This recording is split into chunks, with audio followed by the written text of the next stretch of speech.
Today, we're diving into a curriculum that asks a really big question about modern education, one that kind of gets to the heart of why we learn in the first place. I mean, seriously, think about that. We are swimming in information, right? It's everywhere. But the source material we're digging into today asks a simple question. What's the point of knowing all this stuff if we don't know how to live a good life? In this quote, wow, it's presented as a really stark warning. The whole argument is that knowledge, when it's totally detached from a moral framework, doesn't just become useless, it actually becomes destructive. The source suggests you can see this when really smart, educated people make choices that end up leading to chaos and pain. Okay, so let's unpack this idea of a crisis. The curriculum's take is that the problem isn't that we don't have enough information. The problem is that we've forgotten how to use it for good. So here's the diagnosis according to the source. It argues that when you separate learning from what it calls spiritual truth, a moral compass grounded in God's spirit, you get a generation that's super clever. They can build incredible things, but maybe they lack the wisdom to build a peaceful home or a just society. So, if that's the problem, what's the solution? Well, the source material points to this timeless framework found in the book of Romans, and it lays out two very clear, very different paths you can take. This verse is really the bedrock of the whole philosophy we're looking at. It's presented as more than just a religious idea. It's like a fundamental law of existence. Your mindset, the way you think, is what determines your outcome. It's either going to be chaos or it's going to be peace. This slide just lays it out so clearly. On one side, you've got the carnally minded path. The curriculum basically defines this as being focused only on worldly knowledge and what you want right now. And the result is described as death. A life of chaos, stress, and destructive choices. But then, on the other side, you have the spiritually minded path. This is where you take that same knowledge, but you integrate it with God's truth. And the promised result? Life and peace. A life of order, wisdom, and integrity. Now, all this might sound a little abstract, right? So let's see how it actually plays out in the real world.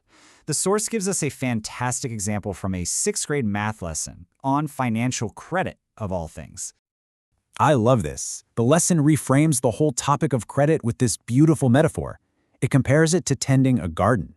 And suddenly, it's not just about numbers anymore. It's something living, something that needs balance and care. The idea is that too much debt is like overwatering a plant, but having no access to credit at all is like starving the soil. It just clicks, doesn't it? Then the lesson gets into these tips, but it frames them as more than just financial rules. They're principles of wisdom. For example, paying your bills on time, that's about integrity. Avoiding buying stuff you don't need on credit, that's about self-control. It's all about teaching character through financial literacy. And here's the first case study, the smart borrower. The keywords here are plans and necessary. This is meant to be a perfect picture of that spiritually minded approach. Thoughtful, purposeful, and building toward a better future. And here, of course, is the complete opposite. Impulse buying is the perfect example of the carnally minded approach. It's all about an immediate want, with zero thought for the consequences. And the result, as the lesson shows, is debt and stress. It links right back to that idea of chaos. So the crucial point here is foresight. You have to take the time to understand a commitment before you make it. According to this framework, that's not just about saving a few bucks, it's about using wisdom to avoid future hardship. And that's presented as a deeply spiritual act. This practical advice is then anchored in a really ancient piece of scripture, which the curriculum presents as the ultimate foundation for all financial planning. And this verse is put right there in the middle of a math lesson. It's presented as just timeless advice about the wisdom of planning. The principle is simple. Before you start building anything, whether it's a tower, a budget, or a good credit score, you gotta count the cost first. And this is the core idea the source is trying to connect. The whole lesson on credit is really a parable for life. The very same principles that are supposed to help a 6th grader manage debt are the exact same principles an adult can use to build a life of purpose and stability. Okay, let's zoom out one last time.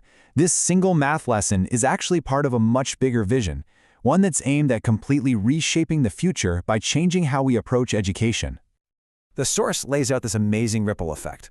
It starts with teaching one person how to build a life of integrity. That one person then helps build a family of faith, and those families together become the building blocks for a society that's grounded in peace. It's a total bottom-up vision for changing our culture. So ultimately, the source material isn't just presenting a set of books, it's talking about a movement. It's framed as an open invitation to be part of restoring what it sees as the missing piece in our education system, that crucial link between knowledge and wisdom. And so we end right where we started, with this foundational promise. This is the ultimate goal. Not just to produce smart students, but to raise wise individuals who can create lives of peace for themselves and for everyone around them. So the final question isn't just about this one curriculum. It's really for all of us to think about.